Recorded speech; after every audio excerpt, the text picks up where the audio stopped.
1600.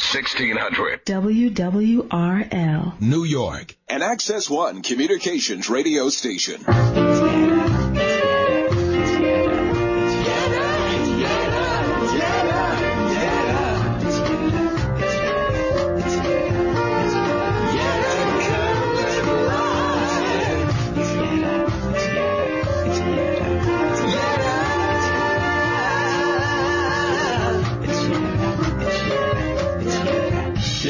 Yetta Kurland's on the air. It's Yetta Kurland live. Yetta Kurland, listen in. Good evening, everybody, and welcome to this week's edition of Yetta Kurland Live. I am your host, Yetta Kurland. Tonight, we will be talking with Giulia, Girgenti, Eugene Lovendusky of Queer Rising about the recent spate of gay bashings in Manhattan, and New York City public advocate candidate Cathy Guerriero. I first want to thank our media partners, Go Magazine, Labor Press, the Soho Journal, Westview News, and the New Civil Rights Movement for helping make this show happen, as well as our community sponsor, The Ritz. You can pick up a copy of Westview News at 69 Charles Street. Check out Go Magazine at your local newsstand or at gomag.com. The Soho Journal is at sohojournal.com. The New Civil Rights Movement is at the newcivilrightsmovement.com, and Labor Press is at laborpress.org. Also, you can listen to us live stream at wwrl1600.com, and please join us on Facebook at Yetta Kurland Live, on Twitter at Yetta Kurland, and check us out on the Huffington Post at huffingtonpost.com/Yetta. This week in the news, Minnesota became the 12th American state to pass marriage equality, and renowned statistician Nate Silver predicted the majority of remaining states will follow suit over the next 4 years. Let's see if that happens. In Washington, D.C., President Obama is responding to the Republican allegations over the incident in Benghazi last year, unfairness at the IRS, and major wiretapping of journalists. While attention was focused on those issues, the Senate Agricultural Committee voted to drastically cut food stamps for America's poorest families in favor of a tax break for overseas crop insurance companies. New York State Senator Kirsten Gillibrand is trying to roll back that decision. In New York, 2 reports of eyebrow-raising misconduct of Assemblymember Vito Lopez of Brooklyn shed light on a culture of sexual assault in Albany. Here in Manhattan, 3 separate violent gay-bashing assaults were reported. Also, in the city, legal service workers voted to strike over cuts to benefits, and the New York City mayoral race continued to be roiled by the potential entry of former Congressmember Anthony Weiner. We'll be talking about politics, hate crimes, New York City, and more with Giulia, Girgenti, Eugene Lovendusky, Cathy Guerriero, and you, the listener, right here on Yetta Kurland Live. Call us with questions or comments. 212-868-0975 is the number to do that. 212-868-0975. And if you are too shy to call in, you can also tweet us at Yetta Kurland using the hashtag AskYetta. That's AskYetta at Yetta Kurland. And the number is 212-868-0975. Let's go to our first guests, Giulia Girgenti and Eugene Lovendusky of Queer Rising. Eugene has worked in Manhattan for 5 years as an early childhood development instructor. He's also worked in India and most recently in South Korea. Eugene is one of the original co-founders of Queer Rising, a grassroots nonprofit which demands full equality for all queer people through peaceful, direct action. Eugene, welcome to Yetta Kurland Live. Hi, it's great to be here. So you recently came back from South Korea. Correct. I was in Korea for 1 year. And what city were you in? A city on the East Coast called Pohang. Uh-huh. They supposedly have fresh seafood there. How did you know that? Because I know a little bit of everything, Eugene. Their seafood is like their claim to fame. Is that right? Yes. All right. Well, maybe we'll talk about that tonight. Giulia is a native New Yorker and lives in Brooklyn with her family. She currently attends School of the Future, a public high school in Gramercy Park, and hopes to graduate next spring. Is that 2015? 2014, right. Giulia is a member of the Young Feminist Task Force, as well as an outreach communications intern at the Bella Abzug Leadership Institute. She joined Queer Rising early last fall. Julia, welcome to Yetta Kurland Live. Thanks for coming on air with us. Thank you for having me. Yeah, we're happy to have you.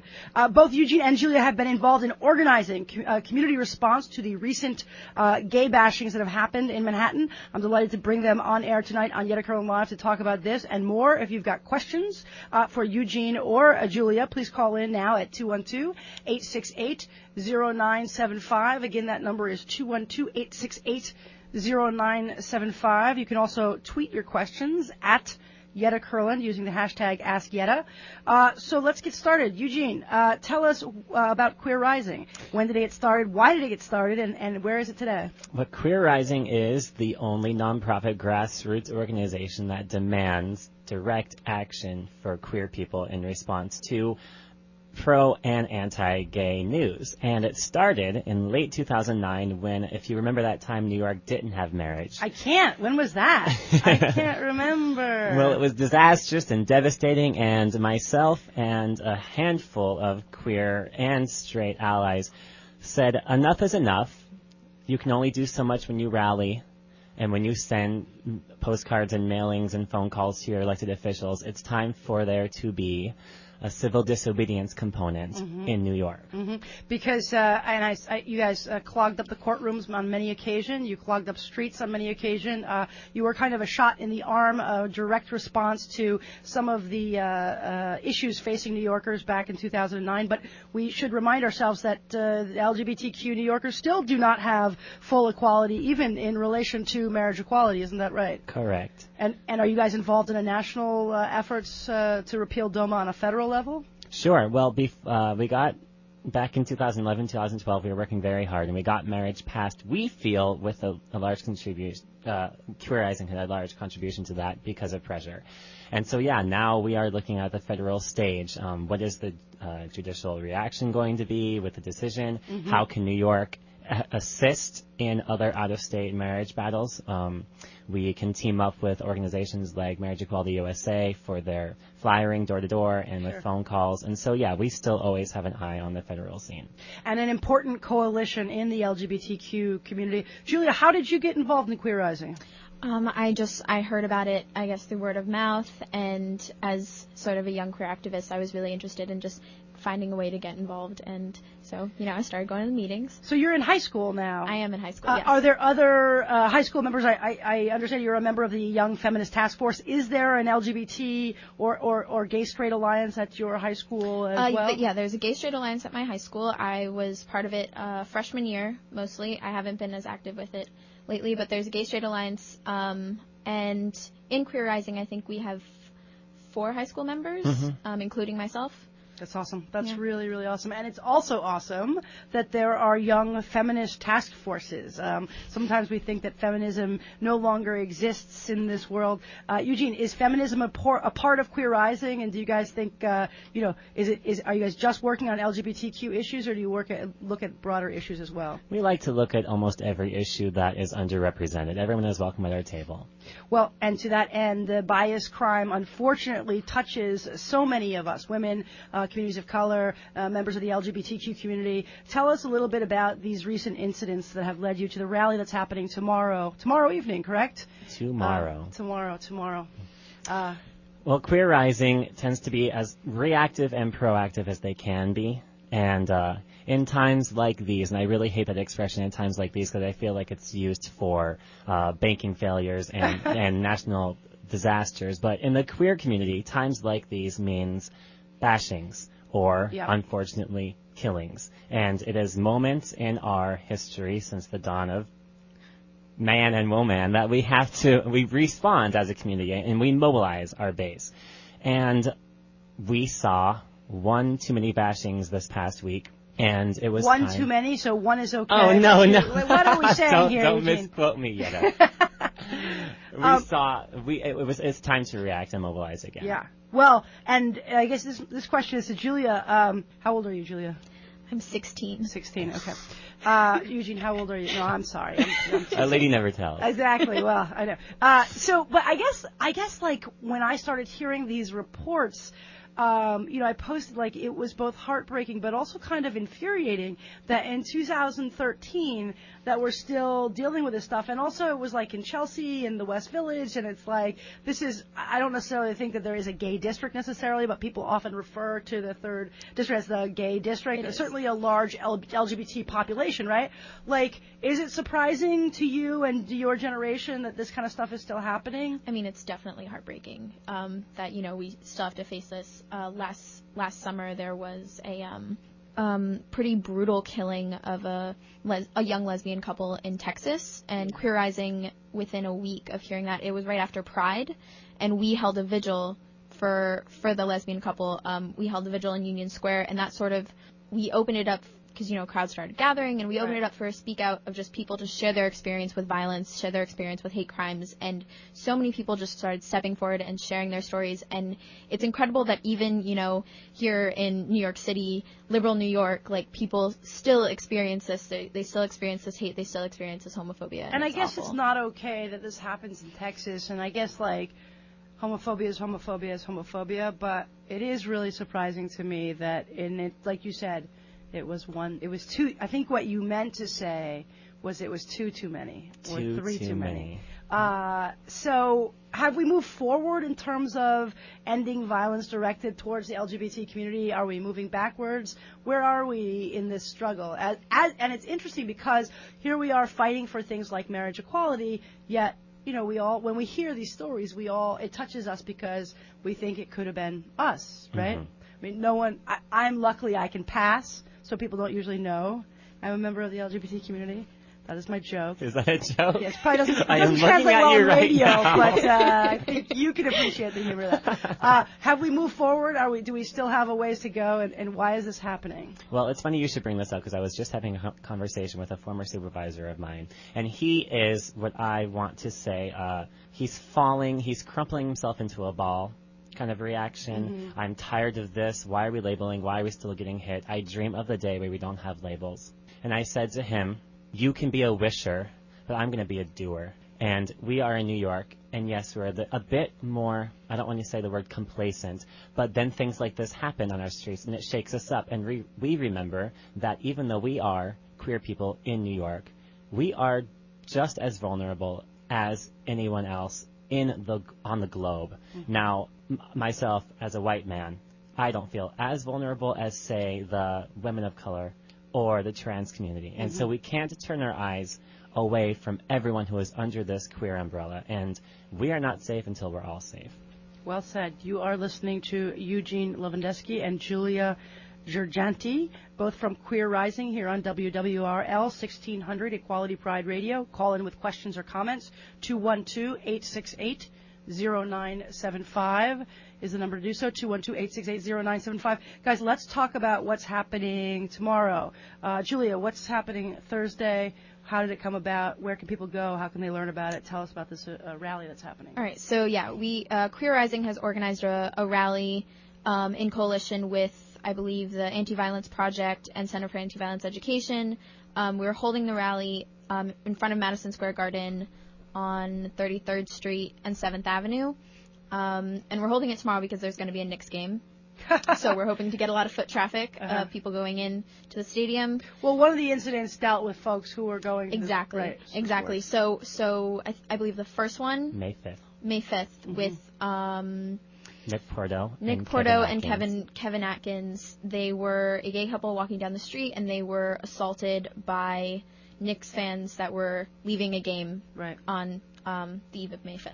So we are staging the rally at Madison Square Garden to say that it is their responsibility to, take responsibility for the actions of their fans and protect, people within that area, because not only did that assault happen on May 5th, but then May 10th, near Herald Square, near the PATH train, another couple was assaulted. Wow. So...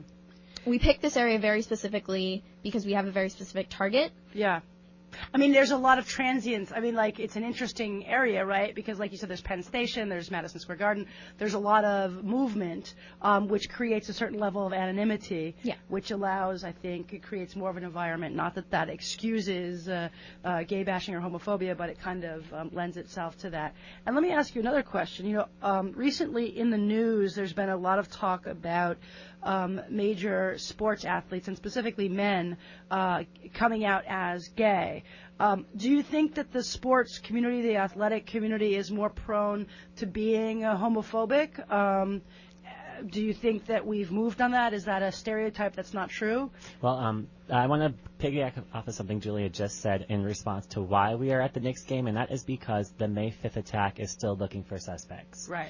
And you had mentioned the transient community at Madison Square Garden. We're seeing a lot of out-of-city fans coming to games. Right. I mean, the 8 suspects who are currently on video have not been caught, but they are all wearing Knicks paraphernalia, and we don't know where they're from. Right. So being at Madison Square Garden, flyering and bringing attention to these incidents, there is a hope that someone can recognize, oh, I was on the street. I remember seeing that.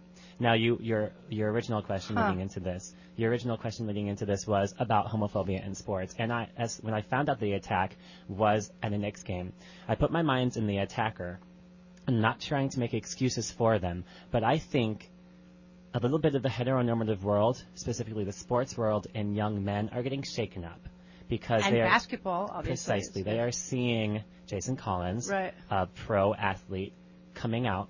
They are seeing 1, 2, 3, 4 states passing marriage equality in so many weeks, and so we are seeing this queer world entering a heteronormative world. And I'm not saying it was gay panic. I'm not saying that. Right. What I'm saying is we are having young men responding, unfortunately, violently to what may be queer news entering their world. Interesting. And that's how I see this attack. I mean, and maybe not gay panic, but maybe a little bit of a backlash, perhaps, or confusion, inability for these young men to process information. Right.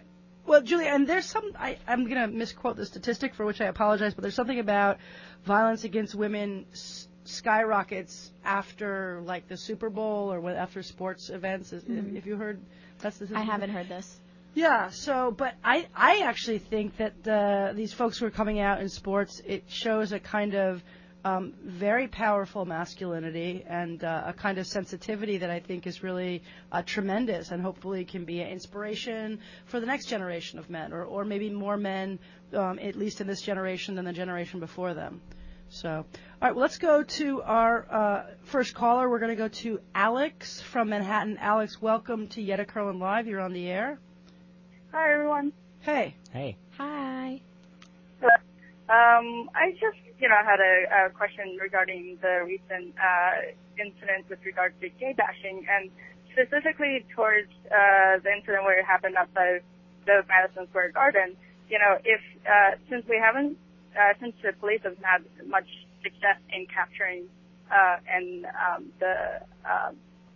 the bad guys. Yeah, the bad guys, essentially. Why haven't I just don't understand, why doesn't the Knicks haven't done any sort of like publicity regarding, sort of like a PSA campaign, and it's just really shocking that this is like a missed opportunity for the team to step up publicly. That is a great, especially, right after the first, major NBA, player came out. I mean, I just see it such a failed opportunity to address the public. That's a great question and a great idea. Potentially their lawyers may be telling them don't comment because in this case there may be some liability issues, but perhaps they could do it in a way that wasn't directly dealing with these individuals, but still was addressing anti-gay sentiment in the people who are their followers and their supporters. And Alex, our rally tomorrow, Queer Rising, has 4 very clear demands that you can read on our flyers, and we will be repeating at the rally. And one is, we have a right to feel safe on our streets. 2, we have a right to freedom from fear. But more specifically, we feel the Knicks and Madison Square Garden have a responsibility to protect people in the vicinity of their events, and Madison Square Garden and the Knicks have a responsibility to denounce any violence toward the LGBTQ community. It is interesting. Have they come out with any statement at all so far? Do you guys know? Nope. Has there been a formal request by Queer Rising or anybody, elected officials or any organizations asking Let's for get on them? That'll be tomorrow. That'll be tomorrow. That's what we're doing All right. tomorrow. I wonder if they have. Does our producer know if they have a tweet handle for the Knicks or for Madison Square Garden? We should let folks know, and maybe we can tweet. Some of our listeners can tweet to them to come out in support of our LGBTQ community and against violence. And in fact, the Twitter handle is New York Knicks, NYKNICKS. So let's get that going here tonight at Yetta Kurland Live, and I'm sure you guys will be talking about this tomorrow evening. Is it 6 p.m.? What time is your rally? 7 p.m. Pardon me. 7 p.m. tomorrow. And where exactly should people meet who want to join? So we're gonna be converging at the corner of 33rd and 7th. Mm-hmm. There's a pretty southwest corner. Yeah, southwest corner of 33rd Street and 7th Avenue. Yes. Okay. And after you'll be having a rally there, and then there'll be some marching. Is something happening after that? Right. So we have the rally starting at 7, and people gathering and all the good things about a rally. And then just as the game is starting at approximately, I think, 8:15, we're going to start a speak out. Yeah. We have a lineup of speakers. Including you, Miss including Yetta. Yetta. I'm going to be honored to Yetta's be there. going to be there.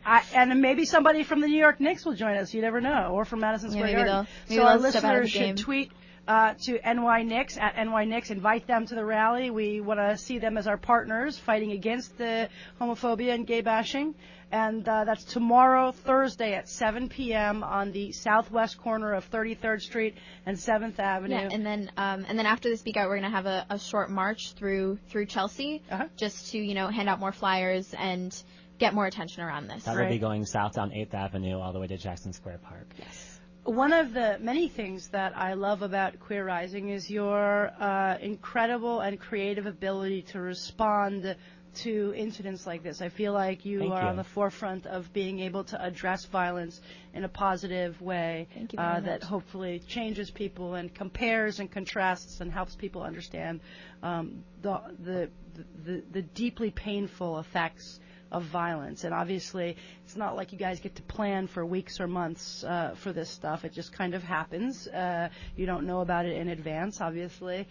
Is social media mostly how you guys organize, or how have you been so effective? I know that there are literally hundreds of people planning to come already tomorrow. I'm sure you'll have a big turnout. You often do have very large turnouts. Why do you think you're so effective in terms of getting people out?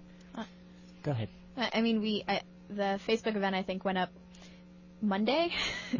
So it's just, we depend on word of mouth. We depend on our organizers to, talk to their friends, talk to people they know and say, hey, this is an important issue. We really need, critical mass around this. And then they get it. Well, we do we do rely heavily on social media. You can find us, Queer Rising, on Facebook, both an open group and a fan page. You can follow Queer Rising on Twitter. We also have an alert system when we put together an action. We release the press release to all of our awesome queer, gay, and mainstream media contacts, and we also send out a QR alert, and that goes out to almost 1,000 or more of our members who ask to be on the list. So if you would like to be on the QR alert list, you can email queerrising@gmail.com. queerrising@gmail.com, dealing with gay bashing and homophobia. You're listening to folks from Queer Rising here on Yetta Kurland Live.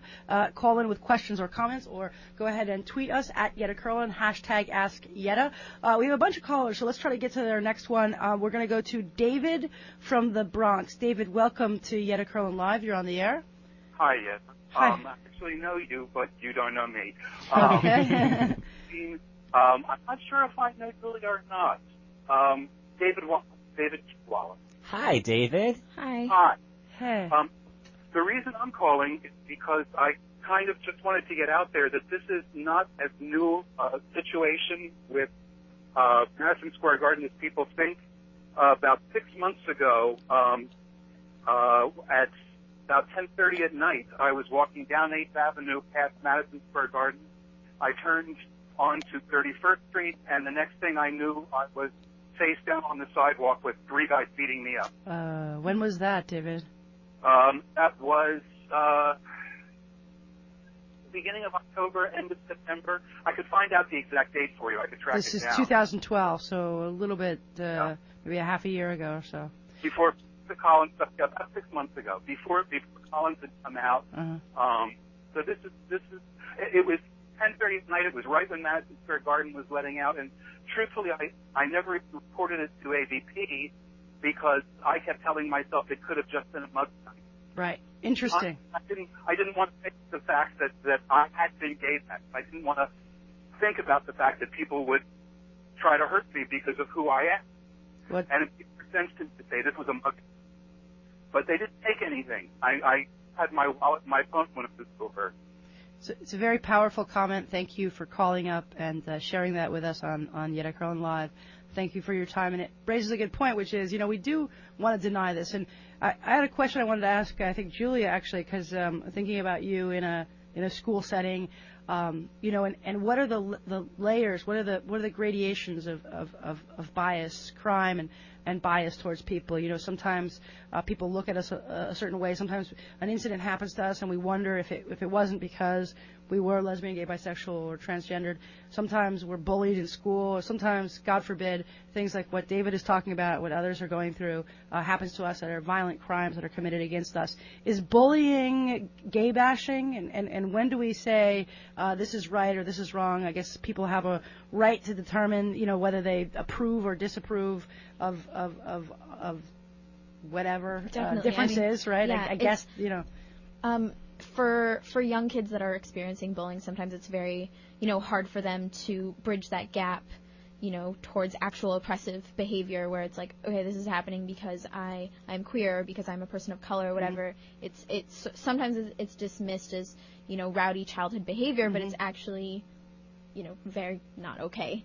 And right. And the other piece of it is like, I think what was poignant about what David said is like, it's hard for us to tell sometimes, and there's this thing that goes on where, are we being paranoid and we're, assuming it's because of our sexuality, or do we try to deny it and pretend it's not happening? It's a very difficult thing to kind of negotiate. Yeah, it's really hard. And obviously the easiest things to sort of target first are the explicit things. One of the first things I did as a freshman in my high school when I joined the Gay Straight Alliance was we did a school-wide campaign to, end hate speech. And we had everyone, wearing purple ribbons and pledged that they weren't going to go around saying the F word, the other F word, all over the place, because that was happening. That was a huge problem in our school. And I think it was a really effective, effort and campaign. And now, nowadays in my school, I don't ever hear that, but what happened is, the language has evolved, and the language has changed, and people are still expressing these ideas, and people are still expressing this sort of bias, but it's harder to pinpoint, and it's harder to pick up, and, Yeah. And you can't always, it's not the words, right? It's the intention behind Exactly. it. And so sometimes maybe the process of teaching people about that is the process of teaching against violence. We're talking about gay bashing, homophobia, violence, hatred here on Yetta Kurland Live with members of Queer Rising. Queer Rising is organizing a big rally tomorrow, Thursday evening, starting at 7 p.m. on the southwest corner of 33rd Street and 7th Avenue nearby Madison Square Garden to bring attention to a recent spate of gay bashing incidents in and around the area. We hope that you will join them. And again, what is the website or Facebook address that people can check out Queer Rising? You can find out everything about Queer Rising at we have a Facebook open group page, Queer Rising, and a Queer Rising fan page. You can also follow us on Queer Rising Twitter and email us queerrising@gmail.com. All right, let's go. We have a bunch of other callers. I'm going to try to get to the rest of them before the end of our episode. We are going to go to Matthew from Manhattan. Matthew, welcome to Yetta Kurland Live. You're on the air. Hi, thanks for taking my call. Sure. And I just want to, I definitely applaud everything what you guys are doing in the rally tomorrow.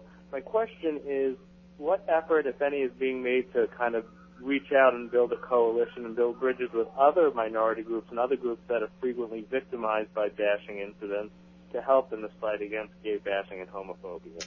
an awesome question. I'm very proud of my listeners who are always bridging the gaps and building coalitions. Eugene, talk about that for us. And obviously, members of the LGBTQ community bridge across race and gender and sexuality and gender presentation and age and all sorts of things. Are you guys making efforts, and Queer Rising making efforts to bring folks together on a broader basis? We try when we can, and what we do is this rally tomorrow is going to be a good opportunity for the crossing. Matthew, will you be at the rally tomorrow? I think we lost him already. Well, hopefully our listeners and our callers will be there tomorrow, 7 p.m. on 33rd Street and 7th Avenue. A positive and loving response, direct action response to the gay bashing that's been happening in the area, calling for an end to hate crimes against LGBTQ people and against the greater New York people and really everywhere. Again, you're listening to Eugene Lovendusky and Giulia Girgenti. And let's try to squeeze in, I think we have time for one more caller. We'll go to Michelle from Washington Heights. Michelle, welcome to Yetta Kurland Live. You're on the air. Hi, how are you? Good. I'm going to be at the rally tomorrow. Good. Can't wait to see you. Yeah, but as a transgender person who has came out, I started transitioning about 2.5 years ago, and we are still working on gender for transgender folks in Albany. What is Queer Rising doing for that, and what type of civil disobedience, since this has been going on for over 10 years, can we do to make this law a reality? Gender being the end of discrimination, gender expression non-discrimination Act, gender, right?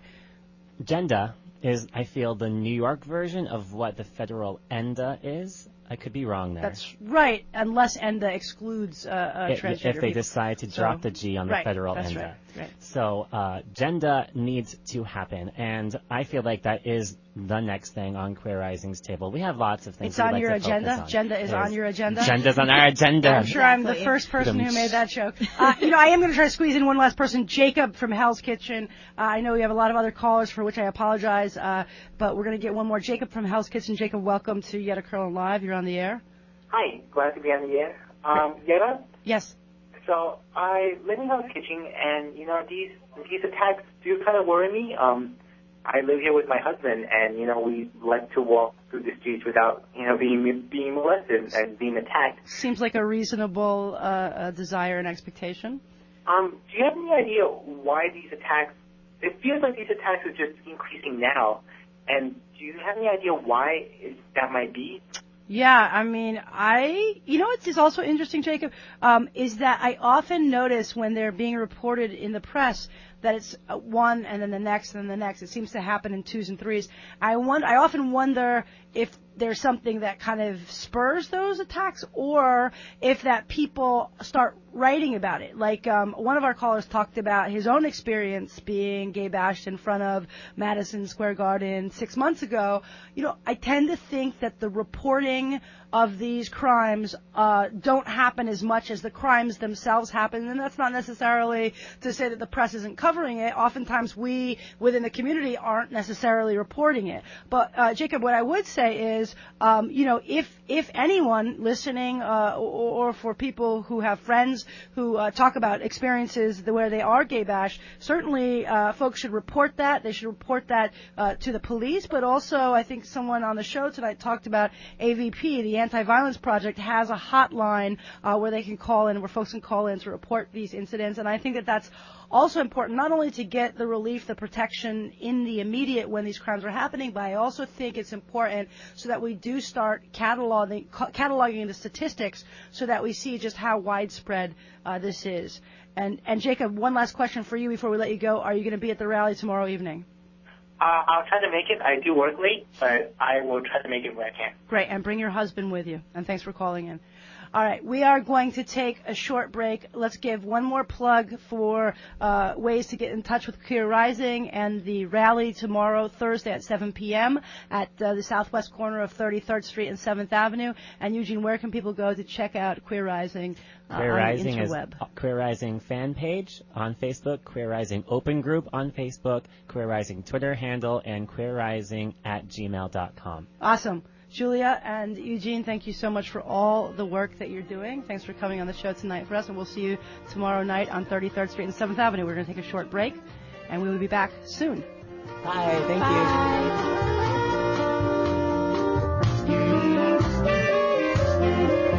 You're listening to 1600 WWRL, New York, your education station.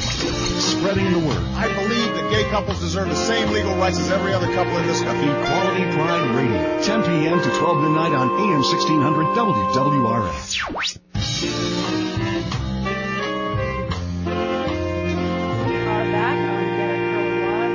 WWRL 1600, Equality Pride Radio. We are here with our next guest, Cathy Guerriero. Cathy, I always want to say Cathy Guerriero. That's it. I think I went to school with a Guerriero. It is a Guerriero. It is Guerriero. It okay. is, indeed. My producer was saying it's Guerriero. No, it's Guerriero. Guerriero. I knew it. Cathy is a lifelong New Yorker, a Mother University professor. Where are you university professor? I teach at NYU and Columbia University. Oh, yeah. Mm-hmm. Small business owner and athlete. She is also a Democratic candidate this year to be public advocate of the city of New York. I'm delighted it brings her to the show tonight.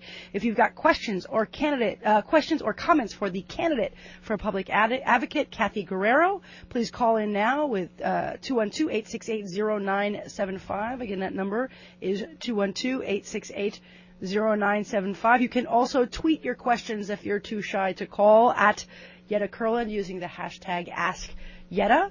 212-868-0975 is the phone number. Cathy, what you said this is your first radio show ever. I know, it totally is. I'm honored that it's here on Yetta Kurland Live on WWRL. So what is public advocate the first office that you've ever run for? Yes. And what got you interested in running for office? But I've always wanted to run. I've always wanted to run for office, and I've always wanted to run for this job. About 20 years ago, I had a professor, a good friend of mine, still a friend of mine. I was about 22. She said, "What do you want to be when you grow up, Cathy?" And I told her, because you're 22 and you have no filter and you know everything. You do. When you're 22, you know everything. It takes you like 10 or 20 years to unlearn that. To realize, exactly. Yeah, exactly. Painful. Yeah.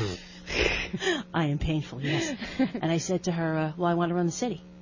And she said, well, good luck with that, kid. It would be nice if you actually knew something. I wish more women had the mindset as well. Hey, listen, and so it really stopped me because I come from a working class family that does what they do their whole careers. They do it well. They take care of business and they go home. Yeah. And, my mother and father were New York City public school teachers. My 6 brothers and sisters, teachers and firemen and cops. My father actually had 2 full-time jobs. He was a teacher. He'd come home at 3 o'clock. He'd change his clothes and he worked the 4 to 12 shift for 35 years as a longshoreman guard. And so the idea that I was, kind of smart and I was a all-American ball player and I had, went to college on a basketball scholarship and, was a homecoming queen and whatever that stuff is, it's just not enough to run, just to be popular, to know some. And so I said, I'm going to spend 20 years filling up the glass and actually have the courage of my convictions and know something. And I went and got a PhD in schools policy because I believe the interests of children to be at the center of every conversation.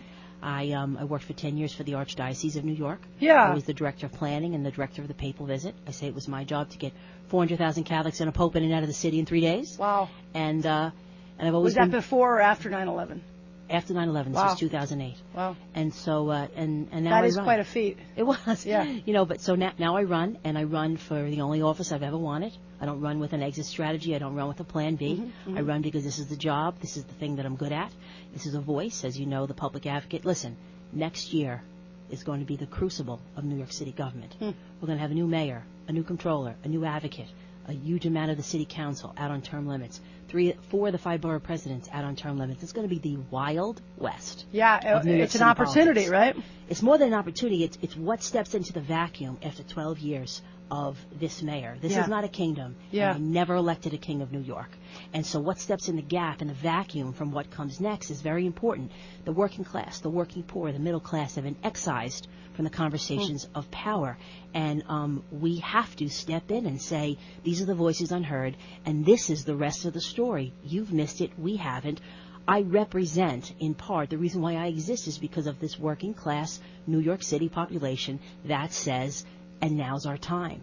You're listening to public advocate candidate Cathy Guerriero here on Yetta Kurland Live, WWRL 1600.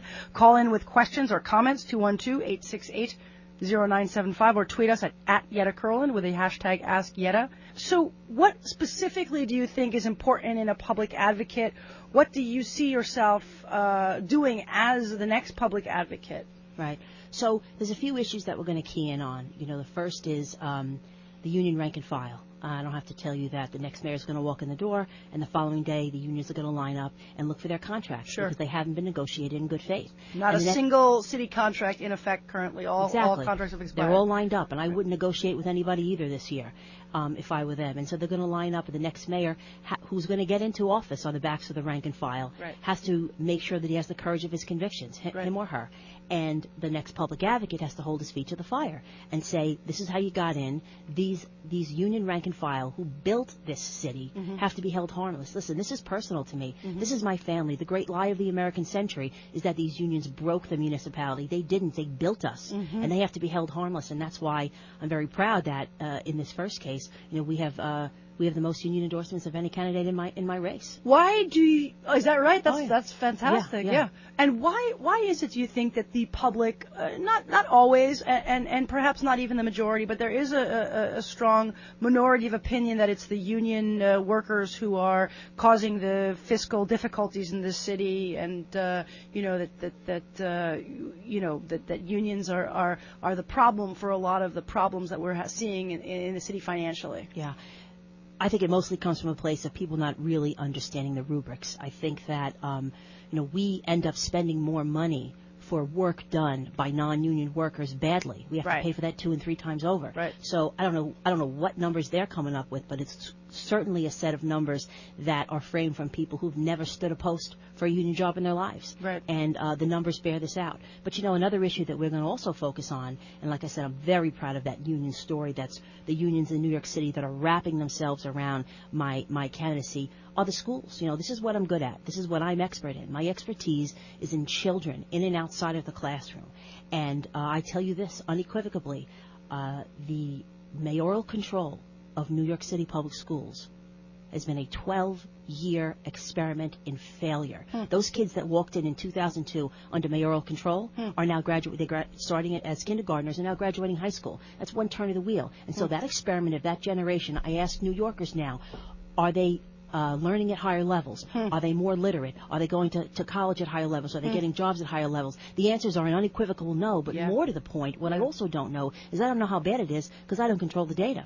And so here we have a process, a governance model that has excised every stakeholder from the New York City schools, all the primary stakeholders except for one. And he's the mayor, and he orders the toilet paper, and he decides about the math test on Tuesday. But the parents aren't in the conversation. The teachers, the principals, the community activists, the government, everybody is out of the picture. And listen, democracy is messy, but it's participatory. Right. Everybody in the pool. I don't understand what's wrong with the decentralized understanding of the people who know what's best for the kids are actually on the ground.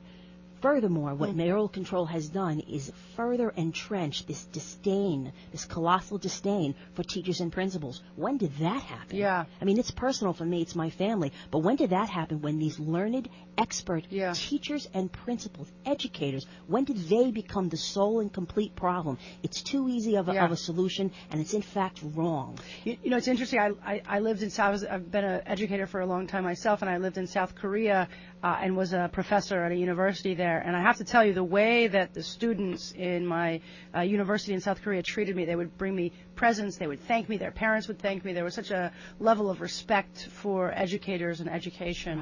Right. I don't have to tell you this, Yetta. I mean, this is who you are. You understand that the real power in government, the real power in processes is on the ground. And when you remove the people on the ground, you remove the real story. And that's what mayoral control has done. And so we focus and fight for the unions, and they wrap their hands around us. And we focus and fight for children. And I don't hear it. I'm the educator. Listen, my mother, my father, my sisters, all educators, 107 years of New York City public school teachers in the house that I grew up in. I fight for an expert understanding of what's best for kids. I don't hear it. I don't hear it anywhere in my race. And those are two primary issues that we focus on. again, mayoral control coming up for renewal this upcoming year. You are listening to public advocate candidate Cathy Guerriero here on Yetta Kurland Live, WWRL 1600 AM Equality Pride Radio. Call in with questions or comments to 1-868-0975 is the number to do so, or tweet us at Yetta Kurland with hashtag AskYetta. Let's go to our next caller, Kim from the Upper East Side. Kim, welcome to Yetta Kurland Live. You're on the air. Hi, thanks, Yetta. My question was for Ms. Guerrero. I was wondering, obviously there are a lot of, candidates in this race, and some of them are very high profile. And so I was wondering, first of all, how you distinguish yourself from the other candidates, but then also, how you overcome a lot of the advantages that they have, like, really high fundraising numbers and high visibility and things like that. Like, how are you going to, overcome those elements of the campaign? Good. I like that you're asking pragmatic questions about the actual election process. Let's talk about that. Great questions, Kim, right? Kim, great questions. Well, the first thing is high profile. I'm not really sure. Certainly some people in this, all of them have. You know what I think? I think there's a small portion of New Yorkers who even pay attention, unfortunately, to the electoral process at all. I think none of us are high profile to begin with. Listen, I announced for this race in June. I have been running full time for 11 months, 7 days a week. This is my 862nd meeting, nonstop. But who's counting? But who's counting? And your first radio show. And my first radio. All right. But the point is, there are 19 New Yorkers that are paying attention to my rate? Rightfully so. The mayoral race is sucking the life out of every conversation, and it should. This is perhaps the most important race in maybe 2 decades.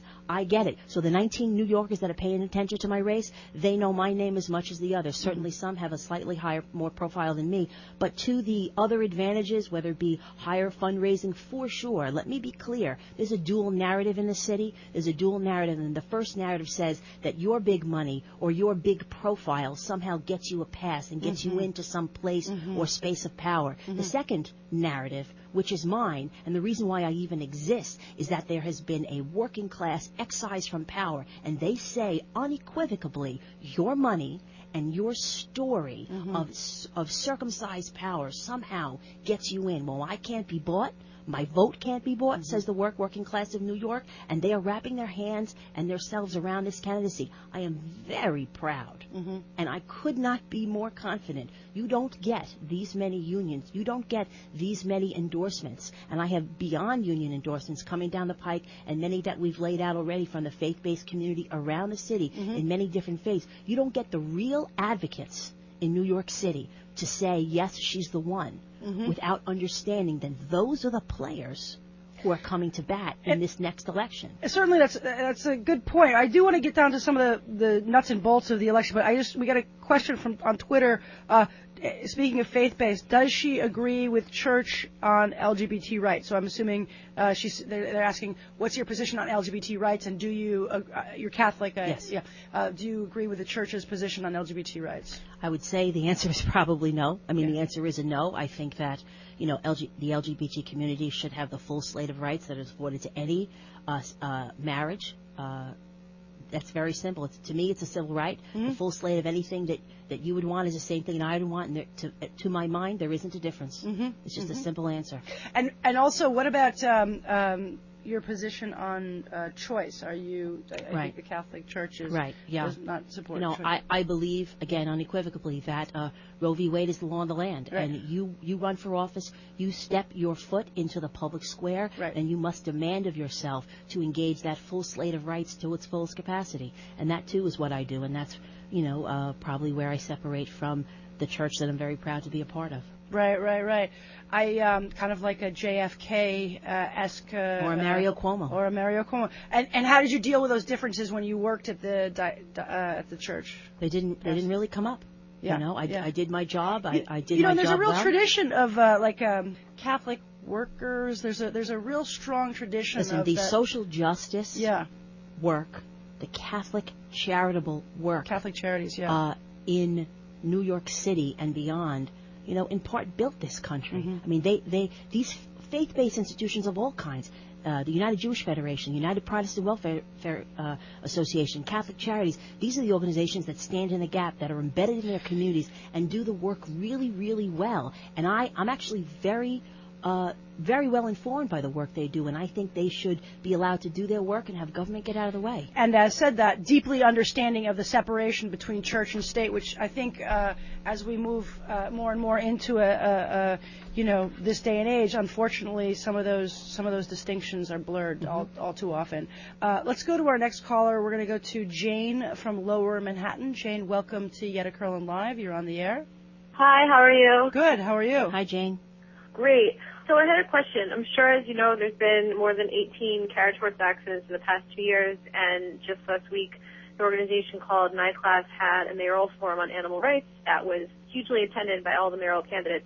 What is your stance on horse-drawn carriages, and as public advocate, what is your sort of philosophy on animal rights and how you will promote policies that benefit New York City's animals? Right. Great. Well, and the current public advocate, I think, is a strong supporter against, or I guess a strong advocate for the ban of carriage horses. Would you be similar on that position? Right. So I certainly believe in animal rights, and I think that any time any animal, large or small, and certainly in this case the horses in the horse-drawn carriage, need to be protected. And where there are abuses, we need to address them and address them immediately. I also think a lot about the drivers. And I think that they're like any good government conversation, we have to think about those drivers as well. And so certainly I'm for animal rights, and there would be more that I need to look at with regard to the economic effect as well. If we can keep those animals safe, that's the primary understanding. Do you see animal rights as an important issue in the landscape of New York City politics? Is it something that you would put attention to in your role as public advocate? You know what? Absolutely. I would also believe that a view towards animal rights has to be weighed in against the view towards children and families. You mentioned children a lot, and do you see a Guerriero public advocate having a strong component being focused on youth and children? Yes. So what New York City needs to do better, and what government can do better, is take care of the whole life of the child. The child is whole tapestry. We have several departments that take care of different pieces of the child, but we're not necessarily connecting those pieces. What the child does perhaps in the juvenile justice system, if they're at a food pantry, if somebody went to jail the night before, if somebody's sick, how that child is doing in school. We need to connect the dots and say this is the full story. If that child's failing in school, does it not have something to do with perhaps they're hungry or homeless or et cetera, et cetera? New York can do that better. One of the things that we're going to do in the Office of the Public Advocate, and I'm sure you've heard lots of people talk about this. We've had over 20 forums now with the 3 people that would run against me. And they ask us always, what are you going to do as public advocate? And finally I started just telling the rest of the story, because I listened to the 3 of them talk, and I say, if I believed half of what these guys said, I think they were going to say planet Earth from the Office of the Public Advocate. And I am here to say, you are not. You are not the mayor. You are not even the comptroller. You're the public advocate. Well, and it's a very discreet job. And there's been a lot of cutbacks in the last, 5-10 years. So on top of the fact that I didn't mean to interrupt you. On top of the fact that I get kind of riled, you can tell. Yeah, no, that's... That's right. Here we go. Public advocate, game on. But besides the fact that, it's a discreet job, right? You're a voice. You're an ombudsman. You have a seat on the city planning board, a seat on the city pension board. But it's a discreet space. But besides that, you're not going to save planet Earth, but you only got 10 or 12 staff. You got $2 million. So what are you going to do? Well, we have come up with a plan. About 3 months ago, we put it out. We're going to create the Office of the Public Advocate think tank, which adds an additional 50 staff for the low price of nothing for a desk. And these are not interns. We're going to get research fellows, PhD and master's students from around the institutions of higher education. So I can put out 3-month, 6-month snapshot studies, repopulate the Office of the Ombudsman, repopulate the office of the legal office, so that I can actually put out studies and do the things that a public advocate is supposed to do. So a union comes to me, or a small business owner, or a neighborhood, and says this is an issue. I just don't say, yeah, me too, and rail to the gods. I actually have research, and I come together and say, this is the story. That's the sort of creative thinking that a public advocate who understands the reach and the constriction of the job, that says I can actually put together 50 more people to exponentialize the reach of an already diminished job. 50 additional people. Would you be the first Catholic public advocate in the city of New York? Well, we've had 3. Oh, okay. And so I don't know if any of them have been Catholic. I don't know. Interesting. Something to find out. Quickly, if people want to learn more about you, get involved, what's the website they can go to? CathyGuerriero.com. CathyGuerriero.com. Guerrero means warrior, and I will fight for the future of New York City in the crucible. Cathy, thank you so much for joining us on Yetta Kurland Live. Thanks to our listeners and our producers. We'll be back again Wednesday night here at 10 p.m. on WWRL. The preceding program was independently produced. The views and opinions expressed were those of the program host and guests and do not necessarily reflect those of WWRL, its staff, or management.